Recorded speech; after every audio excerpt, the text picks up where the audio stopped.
जो मेरा नहीं हो सकता नहीं भाई, किसी का भी नहीं हो सकता। मत करें, आप बैठकर बात कर लें एक बार उनसे। अगर जो जख्म तुमने मुझे पहुंचाए, भाई क्या हो गया?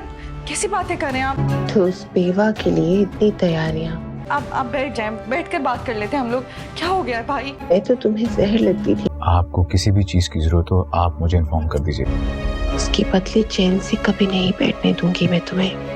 ड्रामा सीरियल दो किनारे के आने वाले एपिसोड में आप लोग देखेंगे अब दोस्तों इस ड्रामे के अंदर वलीद पता नहीं क्या कुछ कर रहा है दुरेशेवार के लिए। अब तक वलीद की इज्जत सबकी नजरों में बरकरार थी, लेकिन अब जो कुछ वलीद दुरेशेवार के लिए कर रहा है उसके बाद वो अपनी इज्जत खुद ही मिट्टी में मिला रहा है, क्योंकि वलीद को एक अच्छा इंसान समझकर ही मावरा ने उससे शादी करने के लिए रजामंदी दिखाई थी। लेकिन आज वलीद जो कुछ कर रहा है वो भी दुरेशेवार के लिए। ये सब कुछ करने के बाद वलीद की इज्जत को ठेस पहुंच सकती है और इस बात का अंदाजा वलीद को जरा सा भी नहीं है। यहाँ पर वलीद एक नेकी का काम तो कर रहा है दुरेशेवार की हेल्प करके, लेकिन दुरेशेवार ढोंग रचा रही है। उसके साथ ऐसी कोई भी मजबूरी नहीं और ना ही उसे कोई ऐसी चोट लगी है जिसके बाद उसे वाकई वलीद की जरूरत हो। वो तो शुरू से लेकर अभी तक अपनी मकारियां धोखेबाजियों के साथ एक दफा फिर वलीद को ट्रैप करने की पूरी कोशिश कर रही है और वलीद भी उसके ट्रैप में पूरी तरह से फंस चुका है। यहाँ तक कि वलीद दुरेशेवार को हॉस्पिटल से डिस्चार्ज करवाने के बाद उसे घर पर छोड़ देगा, लेकिन वहाँ पर भी उसे चैन नहीं होगा। तकलीफ का बहाना करके वो वहाँ पर वलीद को बुला लेती है, लेकिन इस बात के बारे में मावरा को पता चल जाता है आखिरकार वो भी वलीद की बीवी है और वो आखिरकार ये सब कुछ कब तक बर्दाश्त करती रहेगी। वलीद का यूं पूरे दिन घर से बाहर रहना और पूरी रात भी दुरेशेवार के साथ रहना, ये सब कुछ मावरा से बर्दाश्त नहीं हो पा रहा। इस बार मावरा अपने पूरे हक के साथ है और उसका हक वलीद के ऊपर है। वो अपना हक जताने की पूरी कोशिश करती है वलीद पर, लेकिन वलीद न जाने को उसे इस सारे मामला से दूर रखने की कोशिश करता है कि वो दुरेशेवार के और उसके मामलात में बात ना करे। लेकिन मावरा का तो पूरा हक है अपने शौहर से सवाल करने का कि वो आखिरकार दुरेशेवार की हेल्प क्यों कर रहा है, क्योंकि वो तो बखूबी जानती है दुरेशेवार के इरादों को और इस बात के बारे में वलीद भी जानता है दुरेशेवार को। लेकिन पता नहीं क्यों वलीद एक बुत बना हुआ है दुरेशेवार के सामने। दुरेशेवार के सामने एक खिलौना सा बन चुका है वलीद। जैसे दुरेशेवार उसे नचा रही है वैसे वो उसके कहने पर नाच रहा है। यहाँ पर वलीद को चाहिए था कि दुरेशेवार को अकेले उसके माँ और भाई के साथ मिलने के लिए जाने देता, लेकिन दुरेशेवार ने ड्रामा नचाकर वलीद को अपने साथ अपने घर पर ले जाने की जिद की और वलीद ने उसकी जिद पूरी करके उसके साथ उसके घर पर चला गया। जब दुरेशेवार की माँ और उसका भाई वलीद को उसके साथ देखते हैं तो वो तो काफी हैरान हो जाते हैं और उन्हें भी ये सब कुछ गलत लगने का कि दुरेशेवार के साथ वलीद क्या कर रहा है। यहाँ पर तैमूर साफ साफ वलीद से कह देता है कि आपको दुरेशेवार के साथ नहीं होना चाहिए, लेकिन वलीद को फिर भी ये बात समझ में नहीं आती। इस बार तो ऐसे लगता है कि वलीद खुद अपनी बेइज्जती करवाना चाहता है, क्योंकि वलीद के इरादों से ऐसा कुछ भी महसूस नहीं हो रहा